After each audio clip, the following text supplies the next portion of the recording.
ഇനി entertainment news.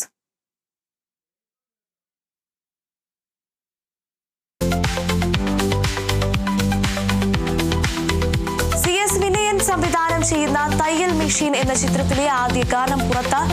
കടത്തനാട്ടെ കളരിയിൽ എന്ന് തുടങ്ങുന്ന ഗാനം ആലപിച്ചത് നായിക ഗായത്രി സുരേഷാണ്. ഗോപ്സ് എന്റർടൈൻമെന്റ്സിന്റെ ബാനറിൽ ഗോപിക ഗോപ്സ് ആണ് ചിത്രം നിർമ്മിക്കുന്നത്. ഒരു ഹൊറർ ത്രില്ലർ ചിത്രമാണിത്. ചിത്രം ഓഗസ്റ്റ് 1 റിലീസാകും. കടത്തനാട്ടെ കളരിയിലടവുകൾ പഠിച്ചെടുത്തൊരു പെണ്ണാണ്. കറണ്ടടിക്കണ കണ്ണാണ്.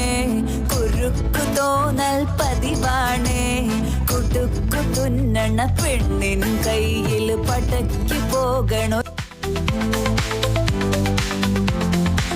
സഖാവ് കൃഷ്ണപിള്ളയുടെയും കമ്മ്യൂണിസ്റ്റ് പ്രസ്ഥാനത്തിന്റെയും പോരാട്ട ചരിത്രം പ്രമേയമാക്കി അനിൽ വി നാഗേന്ദ്ര സംവിധാനം ചെയ്യുന്ന തമിഴ് ചിത്രം വീരവണക്കത്തിലെ ടൈറ്റിൽ ഗാനം പുറത്ത്. മുൻ മുഖ്യമന്ത്രി VSന്റെ സ്മരണകൾക്ക് മുന്നിൽ സമർപ്പിച്ചുകൊണ്ടാണ് ഗാനം പുറത്തിറക്കിയത്. ദ്രാവിഡ കഴകം പ്രസിഡന്റും പെരിയാറുടെ പിൻഗാമിയുമായ K വീരമണിയാണ് ഗാനം റിലീസ് ചെയ്തത്. പുന്നപ്ര വയലാർ സമരം ഉൾപ്പെടെയുള്ള പോരാട്ടങ്ങളെയും അതിന് നേതൃത്വം നൽകിയവരെയും അനുസ്മരിക്കുന്നതാണ് വീരവണക്കത്തിലെ ഈ ഗാനം.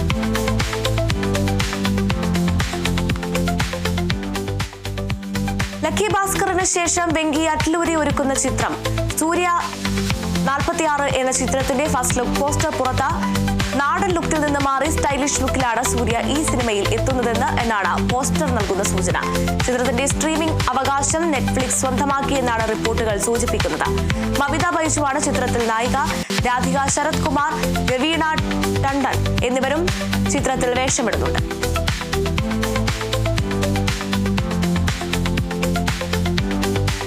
സണ്ണി വെയിൻ, വിനയ് ഫോർട്ട്, ലുക്മാൻ അവറാൻ എന്നിവരെ കേന്ദ്ര കഥാപാത്രങ്ങളായി ഒരുക്കിയ പെരുമാനി എന്ന മലയാള ചിത്രം ആഫ്റ്റർ തിയേറ്റർ റിലീസായി OTT-യിലേക്ക്. ചിത്രത്തിന്റെ സംവിധാനം നിർവഹിച്ചിരിക്കുന്നത് മഞ്ജുവാണ്. 2024 മെയ് മാസത്തിൽ തിയേറ്ററുകളിൽ എത്തിയ ചിത്രമാണ് ഇത്. ഒരു വർഷത്തിനിപ്പുറമാണ് ചിത്രം OTT-യിൽ പ്രദർശനം ആരംഭിക്കാൻ ഒരുങ്ങുന്നത്. ചിത്രം എത്തുന്നത് സൈന പ്ലേ OTT-യിലാണ്. സ്ട്രീമിംഗ് തീയതി വൈകാതെ പ്രഖ്യാപിക്കും.